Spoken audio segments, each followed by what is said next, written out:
कथलकैठा ग्राम स्थित एक नाଳରେ बुड़ी 25 वर्षीय युवकर मृत्यु।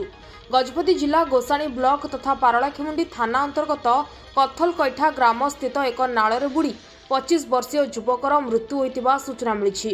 मृत युवक जनक हेले कथलकैठा ग्रामर सरोज कुमार पंडा 25 वर्षीय पुओ नवीन पंडा ओरफ रवींद्र बोली प्राथमिक सूचना मिली। सूचना अनुसार आज सकाळ बेले शौच हेबाकू निकटस्थ नाळकू जाइतिबा बेले कोनोसी कारणरू से नाळ मध्यरे पड़ी अचेत होई मृत्युवरण करथिबा सुनिबाकू मिली। घटनास्थल में पारलाखेमुंडी पुलिस पहुंची तदंत पूर्वक शवटी को उद्धार करी पारलाखेमुंडी जिला मुख्य चिकित्सालय को पठाई देइथिले। तदंत चली तदंत पर सठिक सूचना मिलिबो बोली पारला पुलिस पक्षरु आज गोटाए बेले सूचना मिली।